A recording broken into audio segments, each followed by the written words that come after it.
Haleluya. Tudatinze rero reka twinjira mu ijambo ry'Imana. Reka dusome ijambo ry'Imana dusanga mu rwandiko Pawulo yandikiye Abakorinto ba mbere ibice 15. Abakorinto ba mbere ibice 15 turasoma duhere ku murongo wa 51 tugeze ku murongo wa 55. Abayobozi baradufasha gusoma. Kadusome urwandiko rwa mbere Pawulo yandikiye Abakorinto ibice 15 duhere ku murongo wa 51 kugeza ku murongo wa 55.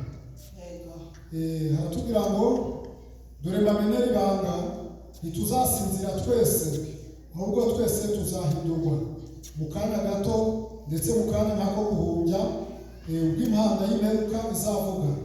Impanda izavuga koko, abapfuye bazurwe, ubutazongera kubura, natwe duhindurwe, kuko uyu mubiri ubora ukwiriye kuzambikwa kutabora, kandi uyu mubiri upfa ukwiriye kuzambikwa kudapfa. Ariko uyu ubora numara kwambikwa kutabora, uyu upfa ukambikwa kudapfa, nibwo hazasohora rya jambo yanditswe ngo urupfu rumizwe no kunesha. Warupfuwe, kunesha kwawe kurihe? Warupfuwe, urubori rwawe rurihe? Amen. Amen. Haleluya. Natekereje ko uyu munsi twaganira ku ijambo rivuga umuzuko. Ijambo umuzuko bisobanura guhaguruka cyangwa guhagarara, kandi nta muntu wazuka atapfuye. Haleluya. Iri jambo ni rigari ariko ndarivugaho gatoya cyane, kuko ntabwo narivuga ngo ndirangize nshingiye uko ringana, ariko turarivugaho gatoya. Kuki kwizera ko umuzuko uzabaho? Turebye muri Bibiliya havugwamo inkuru z'abantu 9 bazutse. Haleluya. Muri Bibiliya havugamo abantu 9 bazutse.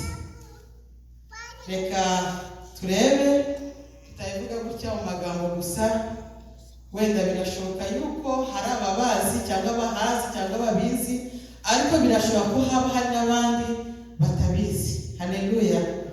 Rero turasoma ijambo ry'Imana, n'ubundi baradufasha, ni amasomo menshi ariko ntabwo tuyavugaho cyane kugira ngo tuze gucunguza uburyo umwete. Badusomere Abami ba mbere ibice 17 bahere ku murongo wa 19 bageze kuri 24. Abami ba mbere 17 19 kugeza kuri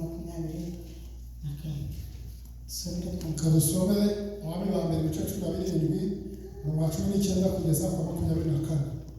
Baravuga ngo Eliya aramubwira ati mpa umwana wawe, nuko amumukura mu gituza, agenda amuteruye, amurirana mu cyumba cyo hejuru yari acumbitsemo, amurambika ku buriri bwe.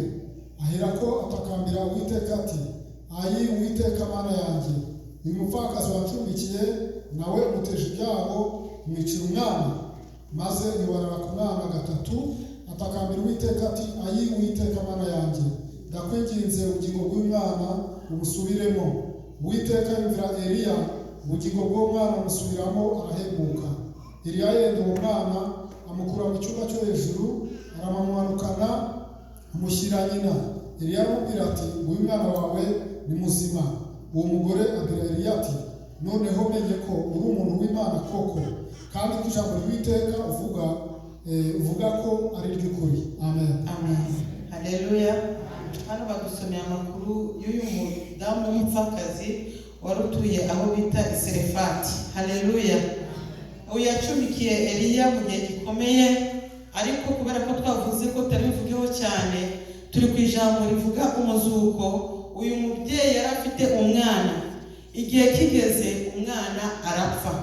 Amaze gupfa aravuga ati, Eliya nawe anteje ibyago, atumye umwana wanjye apfa. ariko Eliya yarangije gufata umwana, ijambo ry'Imana tubwiye ngo afata umwana amuzamura mu cyumba cyo hejuru, ngo arangije amubaraho gatatu, atakambira Imana. Haleluya! Atakambira Imana yo mu ijuru. Imana imugirira neza, yumva gusenga kwa Eliya. Imana igarura umwana mu buzima, aba muzima, amugarura umubyeyi ari muzima. Uyu mubyeyi agira kwizera, aravuga ati noneho menye yuko ibyo uvuga ari ukuri kandi Imana usenga ari ukuri. Umwami atubwiye neza cyane. Yo haleluya! Uyu mwana yari yapfuye ariko arongera abaho, aba muzima, ubuzima burakomeza.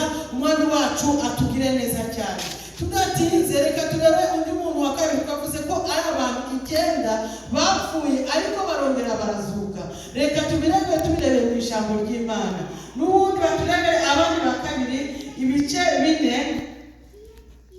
bahere ku murongo wa 32 bageze kuri 37. Abami ba kabiri dusome abami ba kabiri ibice 4 mirongo 32 kugeza 37. Haratubwira ngo nuko Elisa araza yinjira mu nzu asanga umwana yapfuye aryamye kuri bwa buriri bwe. Arinjira yikirangirana n'uwo mwana bombi, atakambira Uwiteka, arurira yubama kuri uwo mwana, umunwa ku wundi, amaso ku maso, amaboko ku yandi, amurambararaho. Intumbi y'umwana irashyuha. Elisa arabyuka yigenzagenza muri iyo nzu, akubita hirya, aragaruka, arongera arurira, amurambararaho. Umwana yitsamura 7, arambura amaso. Elisa ahamagara Gehazi, aramubwira ati hamagara uwo Mushunemukazi. Aramuhamagara, aramwitaba. Ahageze aramubwira ati terura umwana wawe. Nuko araza, arunama, amugwa ku birenge, maze atera umwana we, arasohoka. Amen. Amen. Haleluya. Amen. Ahangaha twumvishe aya makuru y'umubyeyi, uyu mubyeyi w'Umushunemukazi. Haleluya.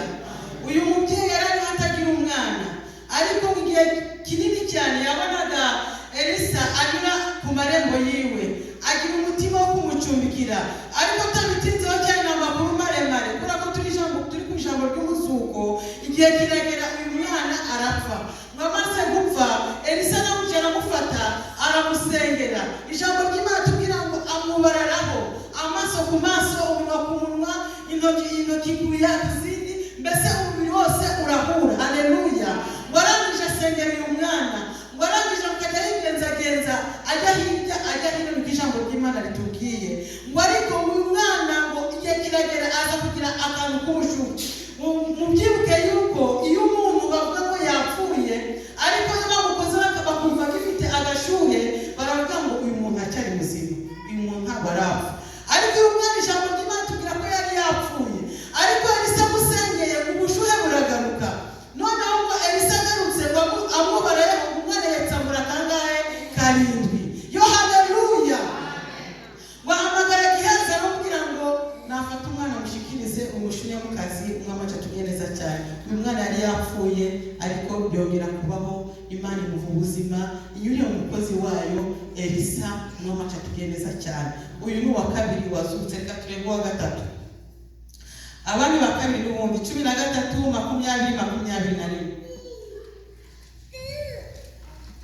Dusome abami ba kabiri ibice 13 mirongo 20 haratubwira ngo bukeye Elisa arapfa.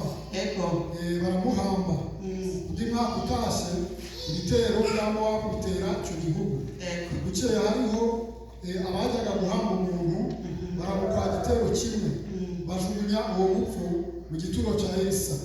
Nuko intumbi igwiriye amapfa ya Elisa, ako kanya uwo muntu arazuka, arabaduka, arahagarara. Amen. Amen. Haleluya. Aya ni amakuru yanejeje umutima wanjye. Ndavuga ni burya umukiranutsi aho ajya hose agendera n'imbaraga z'Imana. Haleluya. Ndetse n'aho bamushinguye haba hakomeye kandi habashinganye. Umwami wacu atubwiye neza cyane. Ahangaha tubwira amakuru ya Elisa.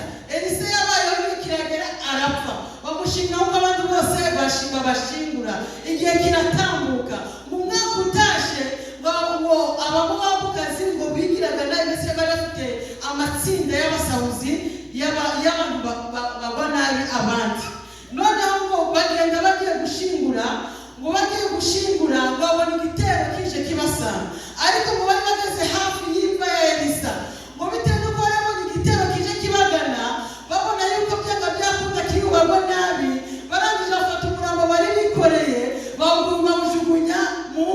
ya Elisa. Yo haleluya cyane, haleluya. Umurambo bawujugunya mu mva ya Elisa ku magufa. Urumva amagufa aramaze umwaka, yari amaze gushebuka, yari amagufa. Ariko mu murambo bakimara kujugunya ku magufa ya Elisa, ngo wa murambo urabaduka. Uko babandi birukangaga batinya igitero, babona n'umurambo nawo uje ugize gute ubakurikiye. Urumva yuko hari n'izindi imbaraga. Haleluya. Bari bazi yuko bagiye gushingura, ariko aho bari batereye umurambo hari ahantu hadasanzwe, hari imbaraga z'Imana, harimo ububasha bw'Imana. Haleluya. Umurambo urangije wikubise ku magufa, urangije urabaduka. Haleluya, haleluya, haleluya. Umurambo urabaduka. Urumva mu by'ukuri aya magambo nayatekerejeho nsanga ari amagambo akomeye. Abantu batinyaga kino gitero cy'abasahuzi, ariko mu kugenda bagiye kwirukanka, bagiye kubona abantu bari bagiye gushingura, nawe ashagize gute aje abakurikiye. Urumva mu by'ukuri abantu badatinya umurambo nibo bakeya. Iyo umuntu amaze gupfa nubwo yaba ari uwawe, ngenda ngiye kubibona kenshi, ugasanga umuntu yari kumwe n'umurwayi, aramurwaje, akamuba hafi, akamuha ibyo amuha, ariko yamara kumva ngo arapfuye agaca kavuga ati ngewe sinongera kumwegera, sinongera no kumureba. Noneho utekereza umurambo wari uteruwe n'abantu bagiye gushingura, bakawujugunya ngo barashinguye, bajya kubona akabona aho bari bagiye gushingura, arahagurutse. Izo ni imbaraga z'Imana. Haleluya, haleluya. Arangije arabaduka. Uwo nguwo ni uwa gatatu. Reka turebe uwa kane. Uwa kane dusome ubutumwa bwiza ko bwanditswe na Luka ibice 7. Turasoma umurongo wa 11 tugeze kuri 12. Ntabwo tumuvugaho cyane, mutega amatwi mwumve uko Bibiliya bivuga kugira ngo twihute twe gutinda.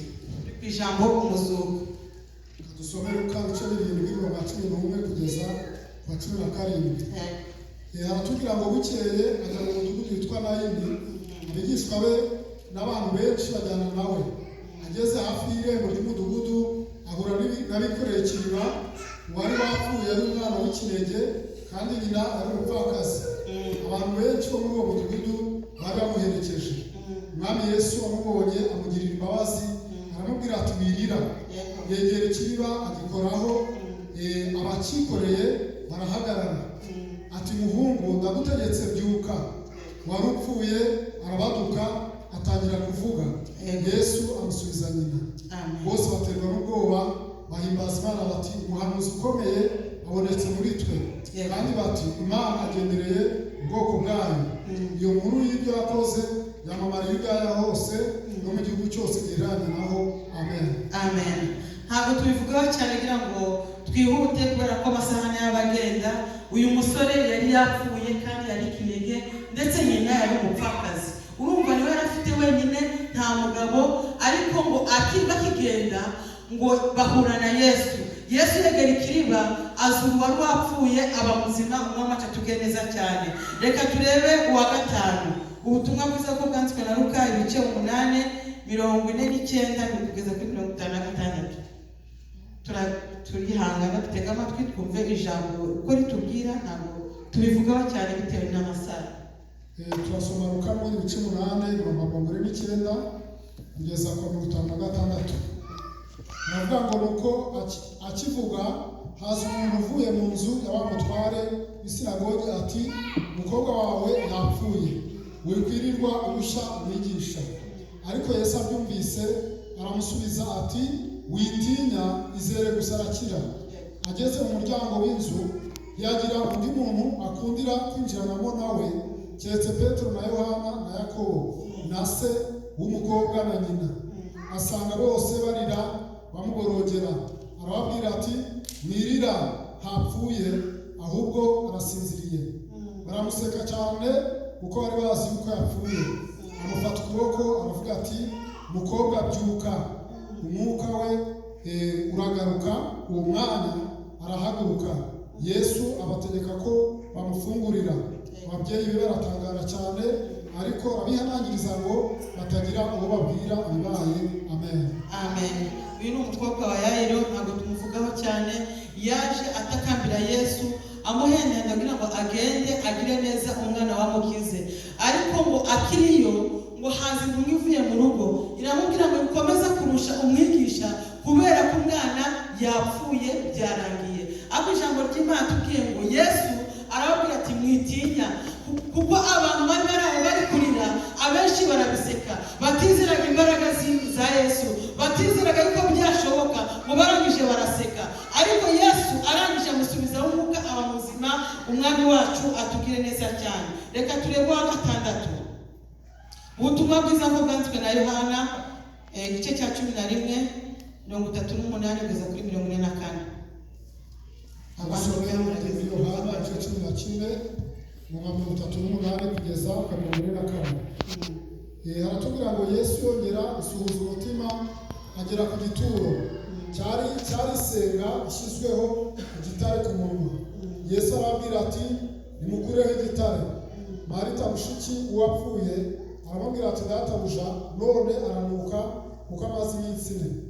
Yesu aramubwira ati sinakubwiye nti niwizera uri bubone ubwiza bw'Imana. Nuko bakuraho igitare. Yesu arabarama aravuga ati data ndagushimiye kuko unyumvise. Ubwanjye nari nzi yuko unyumva iteka, ariko mbivugiye kubw'abantu bangose ngo bizere yuko ari we wantumye. Amaze kuvuga ibyo arangurura ijwi rirenga ati Lazaro sohoka. Wari upfuye arasohoka azingazingiwe mu myenda amaguru n'amaboko n'igitambaro gipfutse mu maso he. Yesu arababwira ati nimumuhambure mumureke agende. Amen. Amen. Haleluya. Ibya Lazaro byo birihariye. Abandi babazuraga bakimara gupfa, ariko Lazaro ijambo ry'Imana tubwira ko Yesu yamuzuye amaze iminsi ine mu gituro. Ndetse bashiki be barambwiye ati wirusha ujya mu gituro kubera ko ubu bagira gute aranuka. Ariko kubera ko Yesu atakangwa n'ibinuka, Imana yacu ishoboye, Yesu arangije aragenda azura wari wapfuye umaze iminsi ine mu gituro, arongera aba muzima. Ijambo ry'Imana riratubwiye ngo aravuga ngo Lazaro sohoka. Lazaro sohoka ari muzima. Umwami wacu atugire neza cyane. Haleluya. Reka turebe uwa karindwi. Abari kwandika niba cikanirwa naza kuza kwibaha nyuma nta kibazo. Uwa karindwi reka turebe ibyakozwe n'intumwa. Byakozwe n'intumwa ibice 9 badusomere kuri 36 kugeza kuri 42. Sura byakozwe n'intumwa ibice 9:36 kugeza ku 42. Haratubwira ngo kandi Yopa hari umugore umwigishwa witwaga Tabita, isobanurwa ngo Doruka. Uwo mugore yagiraga imirimo myiza myinshi n'ubuntu bwinshi. Muri iyo minsi ararwara arapfa. Bamaze kumuhagira bamushyira mu cyumba cyo hejuru. Kandi kuko i Luda hari ubugufi bw'i Yopa, abigishwa bumvise ko Petero yari bamutumaho abantu babiri bamwinginga bati ngwino uzi iwacu ntutinde. Petero arahaguruka ajyana nabo. Asohoyeyo bamujyana muri icyo cyumba cyo hejuru. Abapfakazi bose bahagarara iruhande rwe barira, berekana amakanzu n'imyenda Doruka yababoheye akiriho. Petero abaheza bose, arapfukama arasenga. Ahindukira intumbi ati Tabita haguruka. Arambura amaso, abonye Petero arabyuka aricara. Petero amufata ukuboko aramuhagurutsa, maze ahamagara abera n'abapfakazi amubaha ari muzima. Bimenyekana Yopa hose, benshi bizera Umwami. Amen. Amen. Ibi ni inkuru za Tabita ariwe Dorokasi. Twese turabizi ukuntu yapfuye, abapfakazi imfubyi bagatakamba bakarira. Igihe cyagera Petero agasenga agasubizwa mu buzima akaba muzima. Imana yacu nihabwa icyubahiro. Reka turebe uwa 8. Turi kwihuta cyane. N'ubundi byakozwe n'intumwa 20:7-12 tugiye gusoza. Byakozwe n'intumwa ibice 20:7 kugeza kuri 12. Reka dusome izina rya Yesu. Amen. Ku wa mbere w'iminsi 7 duteranira kumanyagura imitsima. Pawulo arabaganirira ashaka kuvayo mu gitondo, akomeza amagambo ageza mu gicuku. kandi hariho amatabaza menshi mu cyumba cyo hejuru aho twari duteraniye. Umusore witwaga Utuko yari yicaye mu idirishya arasinzira cyane. Nuko Pawulo akomeza kuganira amagambo menshi biratinda. Utuko arahugiza ava mu cyumba cyo hejuru aragwa, basanga amaze gupfa baramuterura. Pawulo aramanuka amuwama hejuru, aramuhobera ati niboroga ubugingo bwe umurimo. Amaze gusubira muri icyo cyumba cyo hejuru amanya umutsima aryaho, akomeza kubaganiriza byinshi kugeza ku museso, maze aragenda. Bazana uwo muhungu ari muzima, birabanezeza cyane. Amen. Amen. Iyi ni inkuru ya Utuko. Pawulo ari mu ivugabutumwa bari mu gitaramo ari nijoro. Ijambo ry'Imana avuga ngo Utuko aricaye mu idirisha, yari muri etaje ya 3. Muri uko kuvuga ubutumwa igitaramo gishushe, Utuko ngo ahunyije asinziriye, warangije arahanuka ava muri etaje yo hejuru yikubita hasi. Ariko ngo Pawulo baramaruka ngo arangije amubararaho, aravuga ati mwitinya kubera ko aracyafite ubuzima muri we, Umwami wacu atugeneza cyane. Haleluya. Reka turebe uwa 9 ari we wa nyuma. N'ubundi baradusomera hahandi twasomye Abakorinto ba mbere, kwandiko rwa Pawulo yandikira Abakorinto 15, adusomere umurongo wa 3 ageze kuri 6. 15:3 kugeza kuri 6. Dusome mu kwandiko rwa mbere rwa Korinto 15 umurongo wa 3 kugeza ku wa 6. Muzi ko nabanje kubaha ibyo nanjye nahawe kumenya, yuko Kristo yapfiriye ibyaha byacu nk'uko byari byaranditswe, agahambwa akazuka ku munsi wa 3 nk'uko byari byaranditswe nanone, akabonekera Kefa, maze akabonekera n'abo 12, hanyuma akabonekera bene data basaga 500. Muri abo benshi baracyariho n'ubu, ariko bamwe barasinziriye. Amen. Amen. Haleluya. Uyu wa 9 ni Yesu Kristo. Haleluya, haleluya. Haleluya. Aba bose twasomye hejuru bagiye bazuka, ariko igihe cyarageze barongera barapfa, barabashingura. Nubwo bagize amahirwe kongererwa kubaho, ariko igihe cyarageze barongera barapfa. Ariko Yesu nubwo yapfuye bakamuhamba, igihe cyarageze agira gute? Arazuka. Ubu ari buryo bwa Se. Haleluya, haleluya.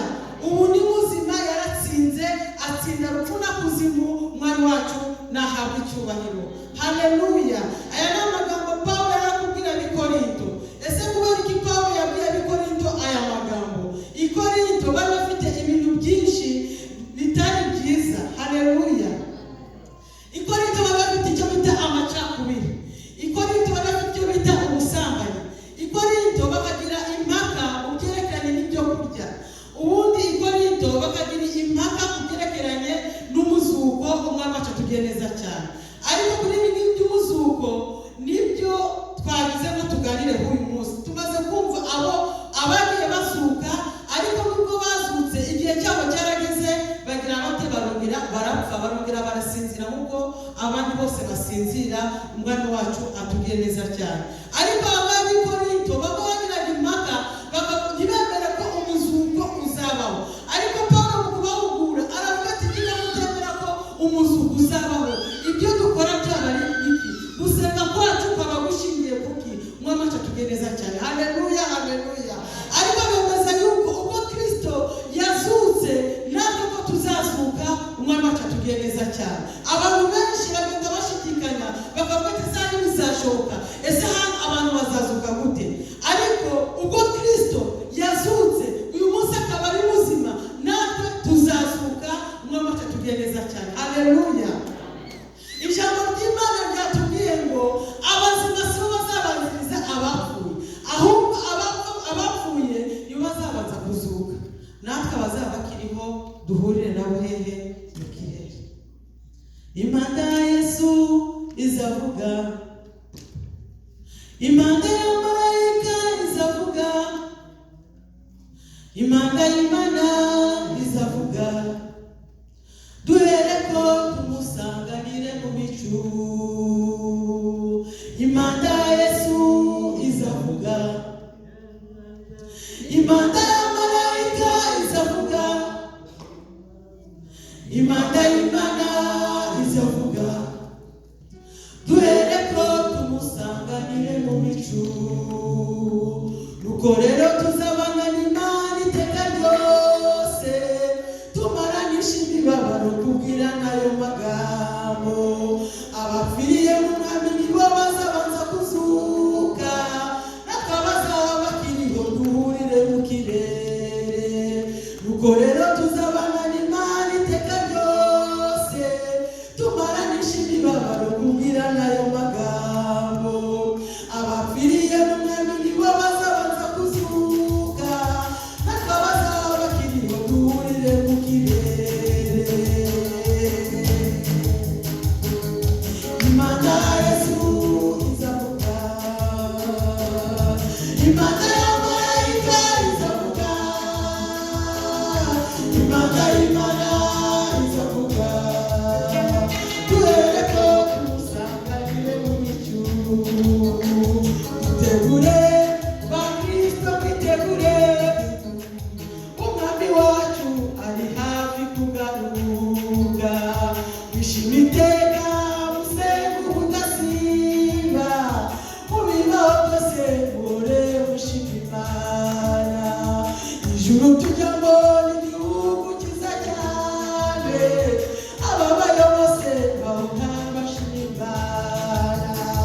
Abihangamiye amakuba muri iyi si, bazagororerwa ubugingo buhoraho.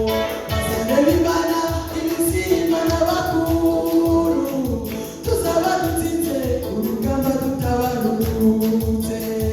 Abihanganiye amakuba muri iyi si, bazagororerwa ubugingo buhoraho.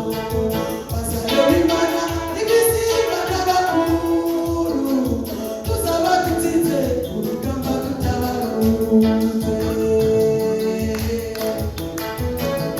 Imana ya Yesu izavuga, yeah, yeah, yeah, yeah, yeah. Imana ya marayika izavuga,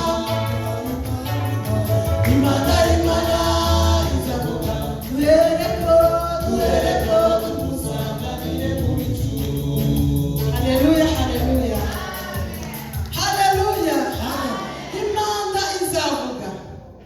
Imana nimara kuvuga, abapfuye bazuke, natwe abazaba bakiriho. Nigira amahirwe yo kuzaba nkiriho, nugira amahirwe yo kuzaba ukiriho, uzahita uhindurwa. Haleluya. Ijambo ry'Imana ryatubwiye ngo uyu mubiri upfa uzahabwa undi, tuzambara undi mubiri udapfa. Haleluya, haleluya, haleluya. Tuzambara undi mubiri musha, abazutse bazazuka mu mubiri musha, abakiriho bahindurwe. Haleluya. Abantu benshi bavuga ngo icyo gihe nikinyuramo Imana ngo abazaba bakiriho bizabica, ariko njye sinemeranwa nabo. Tuzahindurwa. Haleluya. Ijambo ry'Imana tubwira ngo tuzahindurwa mu kanya gato, ndetse mu kanya gato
batazazuka kuri uwo munsi. Haleluya, haleluya, haleluya. Nubwo bimeze gutyo ariko biteye ubwoba, kubera ko hari bamwe bazazukira ubugingo buhoraho, abandi bazukira gukorwa n'isoni. Imana itugire neza cyane. Haleluya, Imana itugire neza cyane. Ko cyo mwifuriza nuko azaba mu giteramo cy'abera. Haleluya, ubwiza ko Kristo yapfuye akazuka. Haleluya, abapfana ibyiringiro yuko Kristo yapfuye akazuka, abo ngabo igihe nikigera impanda y'Imana ikavuga, bazayumva n'ijwi ribahamagara rivuga ati bana banjye nimuze. Haleluya, bumva ko babahamagara ati muze, bumva ko ari akajwi keza gatuje. Imana itugire neza cyane. Haleluya, haleluya. Imana yacu ishimwe, Imana yacu ihabwa icyubahiro. Uyu ni umuzuko turi kuvugaho. Kristo yarazutse, niyo mpamvu natwe tugomba kugira ibyo byiringiro, tukagira ibyo byiringiro ko Kristo yazutse, ko natwe tuzazuka, kandi ko abazaba bakiriye bafite amahirwe yo kuba bagihumeka, ko bazahindurwa. Mwamacu ahabwa icyubahiro cyane. Haleluya, haleluya. Iminota iri kwihuta, ariko reka dusome ijambo rimwe ryongera kudushyiramo ibyiringiro yuko igihe kizagera tukabana na Kristo. Turebe ubutumwa bwiza nk'uko bwanditswe na Yohana. Niba ngombwa turabasozereza, amasomo yose ntabwo twayasoma. Ubutumwa bwiza nk'uko bwanditswe na Yohana, dusome duhereye ku murongo wa mbere kugeza kwa 4. Ubutumwa bwiza bwanditswe mu bice 14. Haleluya, amen. Ubutumwa bwiza bwanditswe na Yohana mu bice 14 umurongo wa mbere kugeza kwa 4. Yego. Aratubwira ngo nimuhagarike imitima yanyu, nizere Imana nanjye munyizere. Mu rugo rwa Data harimo amazu menshi, yaba adahari mbabibabwiye, kuko ngiye kubategurira ahanyu. Kandi ubwo ngiye kubategurira ahanyu, nzagaruka mbajyane iwanjye, aho ndi namwe muzabeyo. Kandi aho njya inzira murayizi. Amen. Haleluya. Ndumva iri jambo ni ryiza cyane, kandi abantu birakwiye yuko baritekerezaho cyane. Uyu munsi uriho, ufite amahirwe yo kubugihumeka. Ijambo ry'Imana tubwira ngo abapfuye bagifite ibyiringiro by'ejo hazaza. Ariko wowe ucyumva iri jambo, gifite amahirwe yo kumvira iri jambo, hari byinshi wahindura, kubera ko nubwo umuzuko uzabaho, ariko nubaho hari abazazukira ubugingo buhoraho, hari abazazukira korwa n'isoni. Wakwitekerezaho. Ijambo ry'Imana natubwiye hano ngo nimuhagarike imitima yanyu, mwizere Imana nanjye munyizere. Mu rugo rwa Data hariyo amazu menshi, yaba adahari mbabibabwiye, kuko ngiye kubategurira ahanyu. Kandi ubwo ngiye kubategurira ahanyu, nzagaruka mbajyane iwanjye, ngo aho ndi namwe muzabeyo. Kandi aho njya inzira murayizi. Mwamaca tugereza cyane. Haleluya. Aya magambo ni isezerano rikomeye cyane, ariko waritekereza ukavuga ati ubwo Kristo azaza aje kujyana itorero, ese mu bazagenda ndimo? Ese azaza asange meze gute? Ese ubwo impanda izavuga, ese nzazuka ndi muhe mugabane? Hari ijambo Pasteur Daniel yavuze, aravuga ngo ab'ijuru bakiri mu isi babyiyumvamo. Haleluya. Babyiyumvamo, akamenya yuko ari umugeni wa Kristo, akamenya yuko igihe cyari cyo cyose Kristo amuhamagaye yagenda, igihe cyazagera akazabana nawe. Haleluya. Abyiyumvamo. Iyo agenda aravuga ati ngende umukristo, yaba yicaga avuga ati ngende umukristo, ahagenda hose akumva yuko ari uwa Kristo. Mwamaca tubwire neza cyane, umutima wawe niwo muhamya. Ese uguhamiriza ko impanda nivuga? Haleluya. Uyu muzuko nuba wumva uzazuka uri muhe mugabane. Iyo dusomye mu Byahishuwe, amasaha yagiye, ariko reka dusomere Ibyahishuwe ibice 20.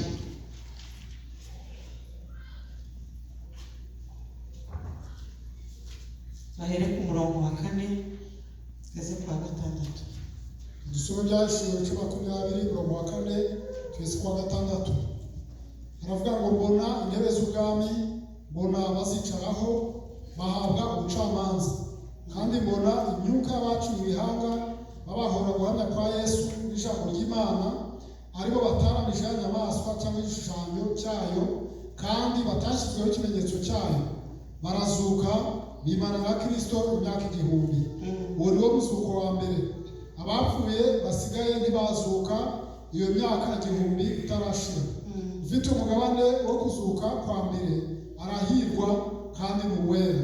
Urupfu rwa kabiri ntirubasha kugira icyo rutwara bameze batyo, ahubwo bazaba abatambyi b'Imana na Kristo, kandi basimana nayo iyo myaka 1000. Amen. Amen. Reka dusome kuri 12 twumva uko ntatubwira. Aravuga ngo mbona abapfuye, abakomeye n'aboroheje bahagaze imbere y'iyo ntebe, nuko ibitabo birabumburwa, kandi n'ikindi gitabo kirabumburwa, aricyo cya gitabo cy'ubugingo. Abapfuye bacirwa imanza z'ibyanditswe muri ibyo bitabo zikwiriye ibyo bakoze. Inyanja igarura abapfuye bo muri yo, urupfu n'ikuzimu bigarura abapfuye bo muri byo, bacirwa imanza zikwiriye ibyo umuntu wese yakoze. Urupfu n'ikuzimu bijugunywa muri ya nyanja yaka umuriro, ariyo nyanja yaka umuriro. Iyo nyanja yaka umuriro niyo rupfu rwa kabiri rw'amaca tugereza cyane. Haleluya. Aya magambo arakomeye. Hariya pasiteri yadusomeye hatubwiye aho abazabarika mu muzuko wa mbere. Haleluya. Abazagira amahirwe yo kuzuka mu muzuko wa mbere, Bibiliya yatubwiye ngo urupfu rwa kabiri ntacyo rubasha kuzabatwara. Haleluya. Umunsi w'ejo bakigisha ijambo ryiza ritubwira ngo kugumana na Yesu. Hari abantu bagumanye na Yesu, bagumana nawe, barihangana, bakomerera muri we, ntibacika intege, ntibasubira inyuma. Ijambo ry'Imana ejo baratubwira tugira ngo abo ngabo babikiye umugabane ukomeye, bazaba batanga ubwami bw'Imana. Haleluya.